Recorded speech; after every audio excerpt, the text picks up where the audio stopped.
Hello dear students, स्वागत है आप सभी का मेरे चैनल सीक्यू साइंस जोन के ऊपर। जो हमारी चैनल के ऊपर आपकी बीएससी रिलेटेड जो भी क्लासेस चल रही हैं, first year, second year, third year की फिजिक्स केमिस्ट्री का सारा कंटेंट आपको यहाँ पर मिलने वाला है। एक एक क्वालिटी कंटेंट आपको मिलेगा। एग्जाम की दृष्टि सारे के सारे जो भी इंपोर्टेंट टॉपिक हैं, इंपोर्टेंट नोट्स हैं, वो सारे आपको चैनल के ऊपर अवेलेबल कराए जाएंगे बिल्कुल फ्री ऑफ कॉस्ट। अगर आप नोट्स की बात करोगे तो नोट्स की भी आपको पीडीएफ मिल सकती है, लेकिन अभी एग्जाम के जो टोटल नोट्स है वो कंप्लीट नहीं है। जैसे यूनिट वाइज नोट्स कंप्लीट होंगे, आपको जिसको भी चाहिए वो मेरे को कमेंट कर सकता है, ठीक है। वो मेरे से आपको संपर्क कर सकता है, उसको मैं नोट्स आपको पीडीएफ प्रोवाइड करवा दूंगा। यहाँ पर आपको मिलेंगे बिल्कुल फ्री ऑफ कॉस्ट, कोई चार्ज नहीं। आराम से पढ़ो, अच्छे नंबर करो, अच्छे नंबर लाओ एग्जाम के अंदर और अपना अच्छा स्कोर बीएससी के अंदर टारगेट करके चलो, ठीक है। बस जरूरत है एक चीज की, तो वो आपको कंटिन्यूटी रहना है। कंटिन्यूटी आपके अंदर होनी चाहिए, आपके अंदर रहना जरूरी है। अगर कंटिन्यू नहीं रहोगे तो सही बता रहा हूँ, बीएससी के अंदर नंबर लाना इतना पॉसिबल नहीं है। कंटिन्यूटी रखोगे, जो भी टॉपिक बताए वो करोगे, यूनिट वाइज क्लास वाइज आपको देखना है, सारे के सारे नोट्स कवर करने हैं, लिखना है, उनको याद करना है, तब जाकर अच्छे नंबर कवर पाओगे। और एक मेरा वादा है, अगर आप ये इतना भी पढ़ लेते हो तो आपके एग्जाम में आराम से 70 to 80% आराम से बन जाएंगे, आप बीएससी कर रहे हैं तब, ठीक है। तो आपको इतनी अच्छी अपॉर्चुनिटी मिल रही है कि आपको सारे के सारा कंटेंट आपको फ्री में मिल रहा है। कोई नहीं करवाता यूट्यूब पर फ्री में कंटेंट, जो भी मिलेगा सारा का सारा मिलेगा। First year, second year, third year का फिजिक्स और केमिस्ट्री का सारा कंटेंट आपको यहाँ मिलने वाला है। और मैं कोशिश कर रहा हूँ अभी कि जो मैथ के इंपॉर्टेंट क्वेश्चन उनके बारे में डिस्कस करूँ। सोल्यूशन देखो नहीं हो पाएगा, लेकिन जो भी इंपॉर्टेंट क्वेश्चन होते हैं उनके बारे में डिस्कस कर दूंगा कि ये आप कर लो, एग्जाम की दृष्टि से इंपॉर्टेंट है। उनकी मैं सीरीज लेकर के आने वाला हूँ। मैथ के अंदर आपके BSc first year, second, third year के सारों की आपकी मैं अलग अलग प्लेलिस्ट बना लूंगा, और उसके अंदर सिर्फ इंपॉर्टेंट क्वेश्चन होंगे। और वो शायद मैं किसी शॉर्ट पेपर से या फिर किसी सीरीज से या फिर किसी भी सॉल्यूशन वगैरह से मैं शायद उनका ऐसी फोटो डाल करके आपको सॉल्यूशन समझा दूंगा। बस ऐसे करना क्या है इसके अंदर, ठीक है। देखिए, तो आज की जो हमारी क्लास होने वाली है वो होने वाली बीएससी थर्ड ईयर की फिजिक्स पेपर जो आपका है सॉलिड स्टेट का। उसके अंदर हमारे क्लास के अंदर हमने क्या किया था, अभाज्य कोष्ठक के बारे में पढ़ा था, एकक कोष्ठक के बारे में पढ़ा था, यूनिट सेल क्या होती है उसके बारे में पढ़ा था, अभाज्य कोष्ठक का जो डेंसिटी होती है, घनत्व होता है, वो क्या होता है, कैसे निकालते हैं, उसके बारे में टोटल डिस्कशन हमने किया था पीछे की क्लास के अंदर, ठीक है। तो आई होप आप लोगों ने वो वीडियो देखा होगा। नहीं देखा है तो प्लेलिस्ट में जाकर के देख लेना, क्योंकि पीछे का वीडियो कवर करोगे तभी आपके आगे की टॉपिक आपके अच्छे क्लियर हो पाएंगे। तो आज का जो हमारा टॉपिक होने वाला है जालकों के लिए संकुलन गुणा। बहुत इंपॉर्टेंट टॉपिक एग्जाम में आता है, पक्का आपको 3-4 नंबर का एग्जाम के अंदर श्योर मिलेगा।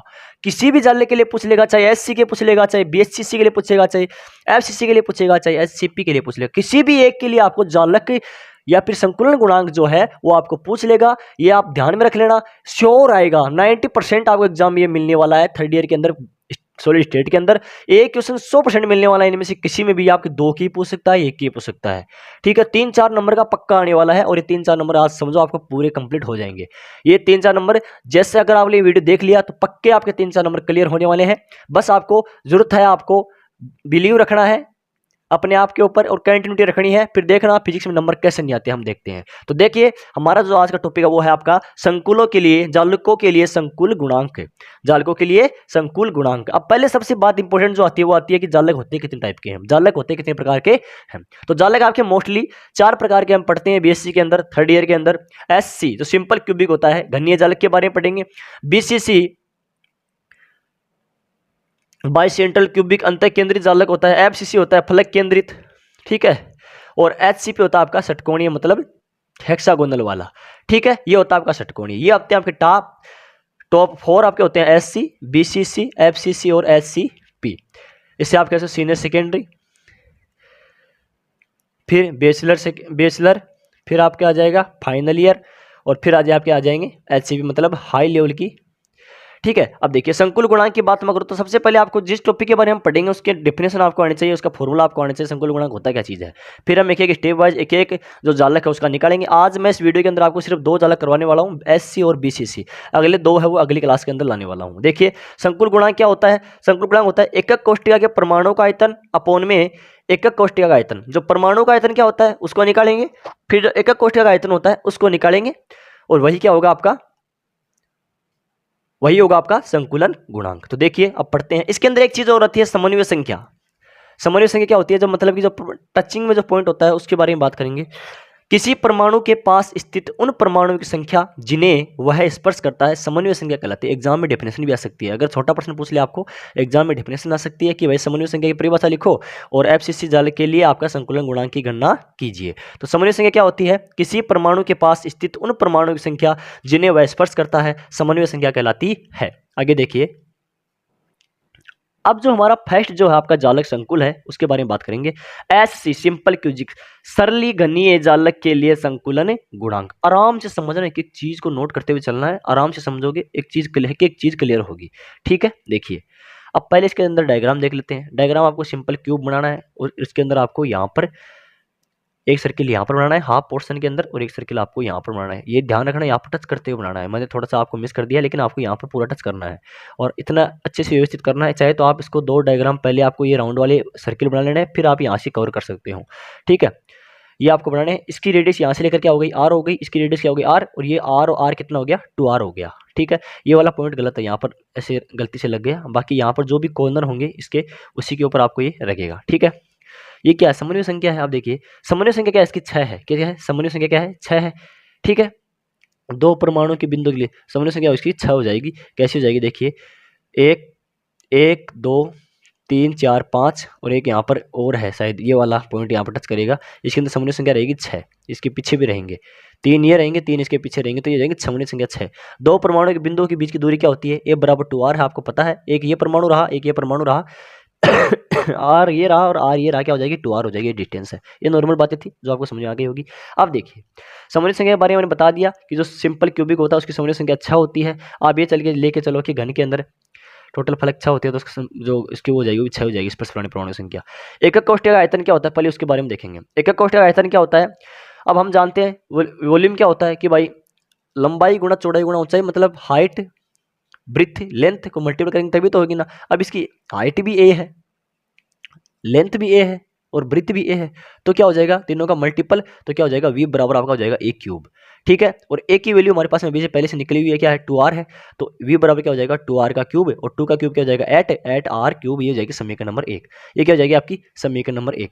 अब बात करूँ मैं परमाणुओं की संख्या, इसके अंदर परमाणु कितने होते हैं, परमाणु संख्या की बात मैं करूँ, देखिए कितना कंपाउंड है, एक है भाई। सभी का जो इसकी भूमिका होती है, 1 2 3 4 5 6 7 8, टोटल कितने हैं, टोटल है 8 इसके अंदर, 1 2 3 4 5 6 7 8, टोटल 8 है ना। अब ये ऐसा तो है नहीं कि भाई किसी एक की भूमिका होगी, इसके अंदर सबकी थोड़ी थोड़ी इंपॉर्टेंस है। इसका 1/8वां भाग, इसकी 1/8वां, इसका 1/8, इसका 1/8, मतलब 1/8वां भाग की इसकी भागीदारी रहती है। तो क्या होता है, 8 मल्टीपल 1/8 इज इक्वल टू क्या हो जाएगा, 1। तो इसके अंदर परमाणु संख्या क्या होती है, 1, मतलब 8वें भाग से एक परमाणु मिलकर बनता है, और टोटल परमाणु क्या बनता है आपका, 1 बनता है।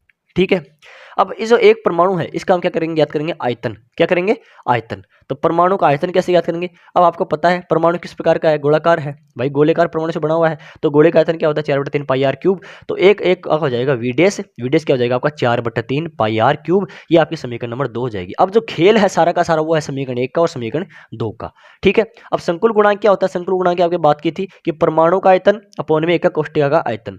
एकक कोष्ठिका आयतन हमने क्या निकाला था, ये रहा v equal to 8r cube, और परमाणु का आयतन क्या निकाला था हमने, 4/3 पाई आर क्यूब। इसको दोनों को पुट कर देंगे समीकरण के अंदर, तो p इक्वल टू आपका हो जाएगा v डेस अपॉन में v, समीकरण नंबर 3। p बराबर आपका हो जाएगा 4/3 पाई आर क्यूब अपॉन में 8r क्यूब, आर क्यूब से आर क्यूब कैंसिल हो जाएगा। जैसे इसके अंदर सारी की सारी वैल्यू पुट करनी है हमें, a की वैल्यू पुट कर देंगे, तो 4/3 मल्टीपल में 8 आपका है, आर की वैल्यू हमारे पास दी हुई है, आर है, आर की वैल्यू है, यहाँ से निकाल लेंगे आर की वैल्यू निकाल करके देखो यहाँ से a/2 है, तो जैसे निकालें, और एक की वैल्यू भी हमारे पास में है, तो कैसे करेंगे, तो क्या हो जाएगा 22/7, यहाँ पर आ जाएगा p इक्वल टू आपका 0.52 आपका हो जाएगा। संकुलन दक्षता की बात मैं करूँ तो आप क्या जाएगी 52%। ये ध्यान में रखना, यहाँ पर 0.52 है तो आपको 52% करना है। ठीक है, क्योंकि यहाँ पर परसेंटेज निकालेंगे 100 से मल्टीप्लाई कर देंगे तो क्या जाएगा हमारे पास में 52% की संकुलन दक्षता आ जाएगी। इसके लिए जो मोस्ट इंपोर्टेंट है वो एग्जाम में अंदर पूछता है, वो आपके हैं सदिश निर्देशांक की क्या क्या रहेंगे इसके, वो देख लेना एक बार। सदिश निर्देशांक की अगर मैं बात करूं तो वो रहने वाले आपके a बराबर आपका ए आई कैप, b बराबर ए जे कैप, c बराबर ए के कैप। अब v बराबर क्या होता है, आयतन की बात मैं करूं तो a dot b cross c, तो v ए जे कैप, ए जे प्लस के a, और ए जे क्या होता है ए आई जे, यहाँ पे a कंबाइंड आकर कैंसिल हो जाएगा, तो ए क्या हो जाएगा a क्यूब, और ए आई और जे क्या होता है की, तो हो जाएगा v बराबर a क्यूब। ये हो जाएगा आपका सदिश निर्देशांक है। ये तीनों पॉइंट याद रखना। ठीक है, ये याद रखने हैं आपको, ये कैप ये।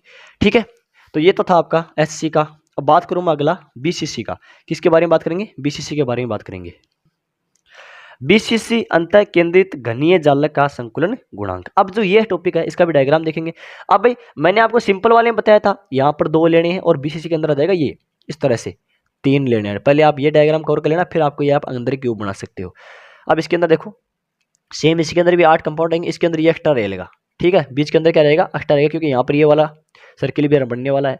तो ये वाली है डिस्टेंस सारी ए, ये भी ए है, ये भी ए है, ये भी है, पूरी डिस्टेंस कवर ए है, मतलब जो क्यूब है भाई सभी इसकी जो सेम है। अब देखिए, अंतः केंद्रित घनीय जाल का संकुल गुणांक, घन है तो चारों भुजाएं समान होंगी कि साइड, प्रत्येक साइड आपकी इक्वल आएगी। परमाणु संख्या की अगर बात मैं करूं तो इसके अंदर देखो, सबसे पहले तो 8 परमाणु की मैंने बात की थी, तो ये 8 का योग रहेगा हमारे पास में 1, और 1 एक्स्ट्रा है तो 1 प्लस कर देंगे, तो आपका 1 + 1/8 गुणा 8 इक्वल टू क्या हो जाएंगे, 2 परमाणु रहेंगे। इसके अंदर परमाणु संख्या क्या रहेगी, 2 रहेगी। समन्वय संख्या की बात मैं करूं, समन्वय संख्या रहेगी आपकी 8, क्योंकि 8 परमाणु टच करते हैं तो रहेंगे इसके अंदर 8, ठीक है। वह इसके संपर्क में ये भी है, इसके संपर्क में ये भी है, इसके संपर्क में ये भी है, सारे के सारे टच करते हैं तो क्या हो जाएंगे, समन्वय संख्या रहेगी 8।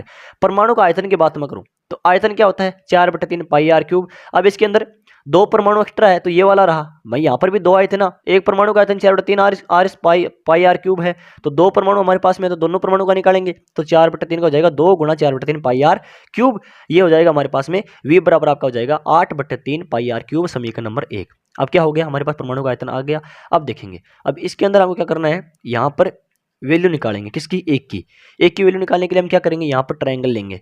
ट्रायंगल ABC की बात मैं करूँ, A, B और C, इसके अंदर क्या होगा, AC का स्क्वायर, AC का स्क्वायर। अब AC का स्क्वायर निकालेंगे तो क्या होगा, AB का स्क्वायर प्लस BC का स्क्वायर। अब AB भी क्या आपके पास में A है और BC भी क्या आपके पास में A है, तो AC का स्क्वायर आपका हो जाएगा A का स्क्वायर प्लस A का स्क्वायर, तो क्या हो जाएगा 2A स्क्वायर। यहाँ से A स्क्वायर उठाएंगे तो √AC, और AC बराबर क्या आ जाएगा, √2A। अब हमारे पास में AC की जो वैल्यू आ गई वो क्या आ गई, √2A आ गई है, √2A आ गई है, ठीक है। यहाँ पर लिख लेना √2A, ठीक है।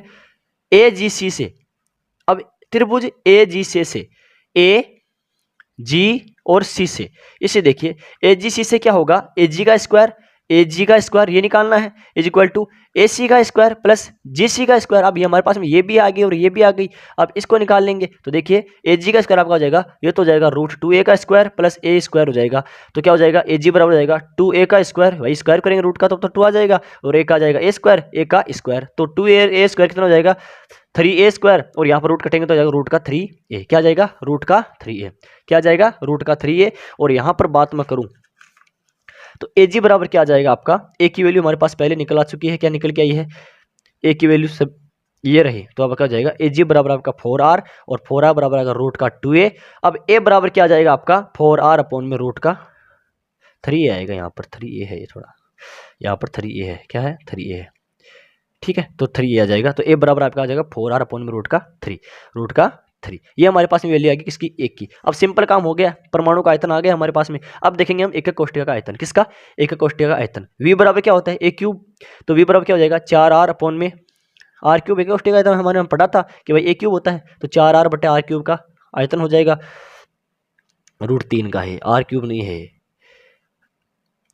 ये आ जाएगा इसका √3 का क्यूब हो जाएगा, तो VDS बराबर क्या हो जाएगा 64³ अपॉन में 3√3, क्या हो जाएगा 3√3, समीकरण नंबर आपका आ जाएगा 2। अब बात करूँ मैं संकुलन गुणांक की, किसकी बात करूँ मैं, संकुलन गुणांक की। अब सिंपल है, संकुलन गुणांक आराम से निकाल लोगे, संकुलन गुणांक सेम है, इसका प्रोसेस रहने वाला है। देखिए संकुलन गुणांक आपका हो जाएगा एकक परमाणु का आयतन बटा एकक कोष्ठक का आयतन, तो V अपॉन में V डैश, समीकरण नंबर 3 हो जाएगा। अब समीकरण 1 और 2 से जो वैल्यू आप पुट करेंगे समीकरण नंबर 3 के अंदर, तो एकक कोष्ठक का आयतन क्या आया था, परमाणु का आयतन क्या था 8/3 πr³ अपॉन में एकक कोष्ठक का आयतन क्या आया था 64R³, 64R³ अपॉन में 3√3, इसकी वैल्यू क्या आ जाएगी 0.68। संकुलन दक्षता की बात मैं करूं तो 68 है, तो यहाँ पर हो जाएगा 68%, क्या हो जाएगी 68%। इसकी जो अभाज्य सदिश है इंपोर्टेंट है, उसको आप ध्यान में रख लेना, ये पूछता है एग्जाम के अंदर कि अभाज्य सदिश लिखिए किसके लिए, FCC के लिए, BCC के लिए, ठीक है। तो देखिए इसके हो जाएंगे A/2 I cap, A/2 J cap, A/2 K cap, एक का तो ये हो जाएगा। अब अगले में क्या करना है, ये वाला माइनस कर देना, बाकी प्लस हो जाएगा, तो बी में हो जाएगा A/2 I cap minus A/2 J cap plus A/2 K cap. Third में क्या करना है, ये वाला प्लस रहेगा, ये वाला माइनस हो जाएगा, ठीक है। पहले वाले में सारे के सारे पॉजिटिव रहेंगे, दूसरे में पहला नेगेटिव बाकी पॉजिटिव, तीसरे के अंदर लास्ट का नेगेटिव और पहला पॉजिटिव। सी डेस में क्या हो जाएगा A/2 I cap, A/2 J cap और A/2 K कैप, ठीक है, ये हो जाएगा। तो V बराबर क्या हो जाएगा A.B×C, V बराबर हो जाएगा A⁴/2, ये आपके हो जाएंगे अभाज्य सदिश। तो आई होप जो भी मैंने आपको बताया समझ में आ गया। SC और BCC का संकुलन गुणांक कैसे निकालेंगे उसके बारे में आज देखा, संकुलन गुणांक क्या होता है उसके बारे में समझा, इंपॉर्टेंट टॉपिक है। कल की क्लास के अंदर आपका हो जाएगा FCC और HCP दोनों का मैं करवा दूंगा। तो वीडियो कैसा लगा कमेंट करके जरूर बताना, चैनल को सब्सक्राइब जरूर कर देना, लाइक जरूर करना। Thank you.